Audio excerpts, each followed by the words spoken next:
Aider l'enfant à trouver sa place dans la fratrie. Bien souvent, frères et sœurs sont différents de par leur tempérament, caractère, goût. Ils n'ont donc pas les mêmes réactions. Chacun occupe une place spécifique au sein de la famille, ce qui peut créer des difficultés et perturber l'harmonie générale. C'est un excellent moyen d'apprendre à vivre en société, à partager et à respecter celui qui est différent.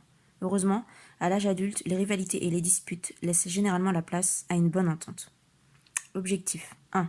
Encourager au maximum une bonne entente entre frères et sœurs et leur apprendre à se respecter. 2. Aider chaque enfant à trouver sa place dans la fratrie, faire acquérir à nos enfants un esprit de famille. Conseil pratique 1. Adaptons notre mode de relation et notre écoute à chaque enfant. 2. Passons des moments de qualité avec chaque enfant seul, selon ses goûts et son âge. 3. Abstenons-nous de comparer les enfants entre eux pour limiter les risques de jalousie. 4. Apprenons aux enfants à ne pas se comparer. Montrons notre amour de manière adaptée à chacun d'entre eux, puisque chacun est unique. 5. Encourageons-les à découvrir les qualités du frère ou de la sœur avec qui la relation est conflictuelle. Demandons-leur de faire preuve de bienveillance et amenons celui ou celle qui est à l'origine de ces difficultés à assouplir son comportement. 6.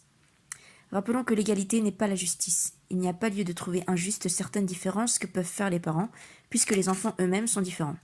7. Prenons conscience qu'un enfant jaloux est un enfant qui souffre. Prenons soin de lui pour éviter qu'il se replie sur lui-même ou agresse les autres. 8. Après une grosse dispute, prenons le temps d'écouter la version de chaque enfant et de faire exprimer à chacun ses sentiments, puis amenons-les à voir avec plus d'objectivité les causes de cette dispute et si possible à se réconcilier. Cela peut éviter des récidives. Trouvez les mots qui font grandir, pour apprendre aux enfants à ne pas se comparer entre eux. Dans la famille, nous sommes tous différents, nous n'avons pas à comparer, à concourir. En te comparant, tu ne gagneras pas plus d'amour de la part de papa et maman. Tu dois être qui tu es, avec tes plus et tes moins.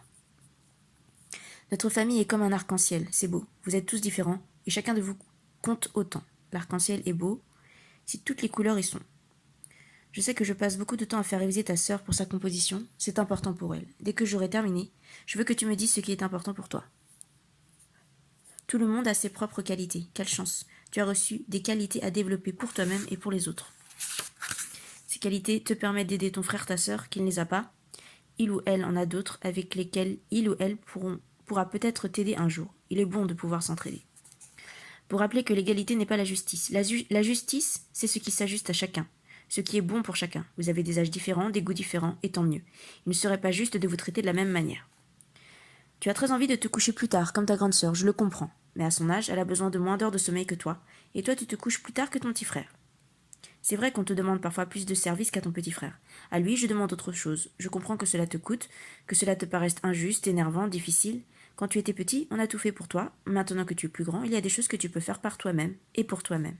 Tu commences aussi à pouvoir faire des choses pour les autres. On ne vit pas seul pour soi, on vit ensemble, en s'entraidant, à la mesure de l'âge et des possibilités de chacun. Je fais donc appel à ta générosité, car rendre service n'est pas toujours une partie de plaisir. Mais si tu les fais de bon cœur, cela te rendra heureux.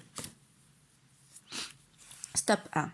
Faire de la gestion de troupe, mettre tous les enfants dans le même panier, faire des comparaisons, qu'elles soient positives ou négatives, elles induisent l'idée de supériorité ou d'infériorité et engendrent rivalité et jalousie. Faire en secret des cadeaux ou des confidences à l'un et pas à l'autre. Laisser dire sur un frère ou une sœur « je la déteste, je ne le supporte pas, je la hais » au lieu de dire « je n'aime pas sa façon de son comportement, son attitude ». Astuce. Pour renforcer l'unité familiale, réunir de temps à autre un conseil de famille où chacun dira comment il a vécu la période écoulée et ce qu'il propose de faire ou d'améliorer. Fabriquer une boîte à humeur, décider avec l'enfant d'un code couleur correspondant à une humeur, gris fatigué, noir triste, rouge fâché, jaune joyeux. L'enfant pose sur le dessus de la boîte la couleur indiquant son humeur du moment, de façon à dire au reste de la famille où il en est. La boîte à humeur peut aider à être plus attentif et plus sensible à l'autre.